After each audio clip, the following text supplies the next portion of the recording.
So essentially all I need to do, guys, is get my yogurt,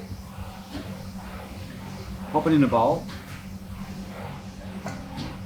and once again, guys, I love simple things, but the simpler it is, the better it's got to taste, I think. I'm going to add the Matcha Green Tea to that.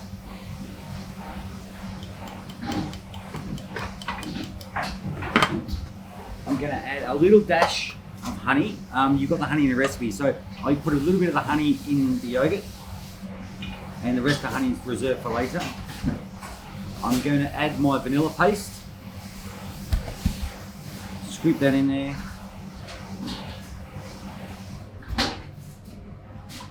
Simply mix it all up, and you're going to get a beautiful, nice green color.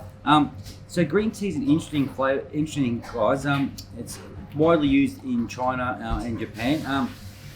The taste can be a bit different from the Australian palate, so just be mindful of it. You want to get a light green color. You put in too much, it's going to become bitter.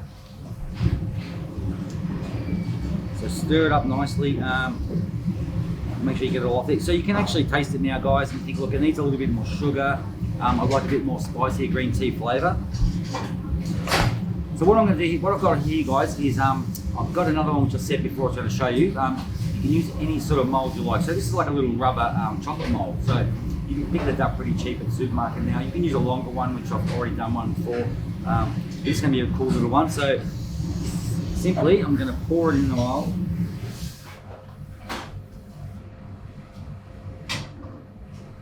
And you'll get a bit of overlap, and that's okay.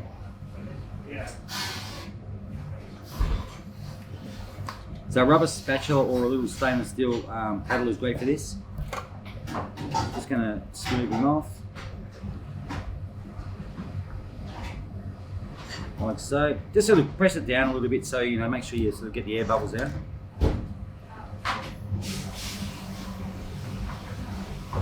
Like so.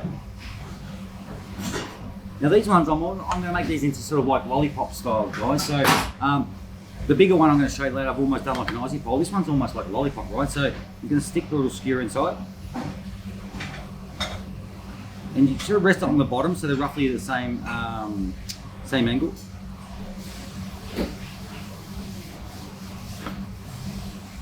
Like so. Pop him in there.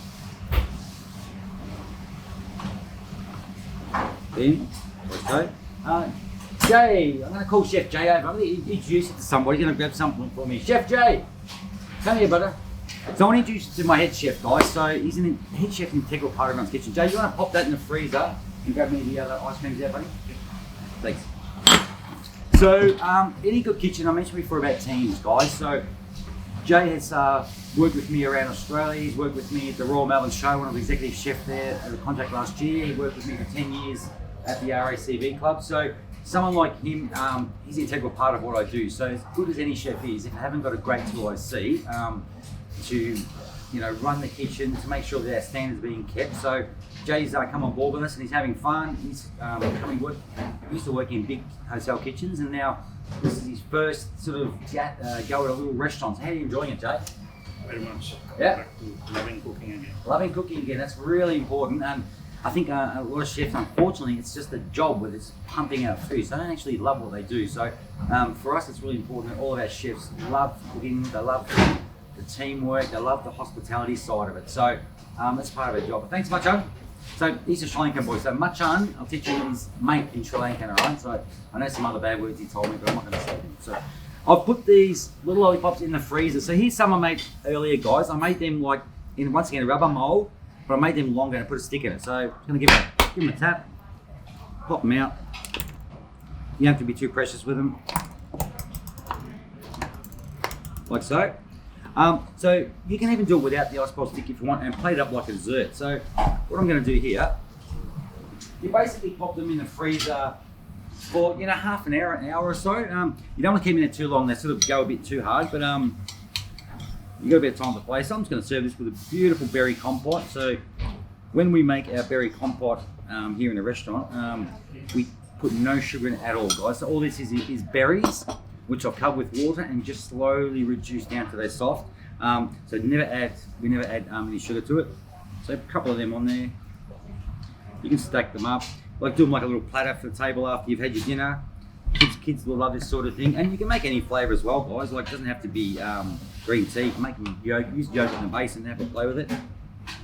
And I'm just going to garnish with a beautiful bit of fresh raspberry, some great berries around at the moment.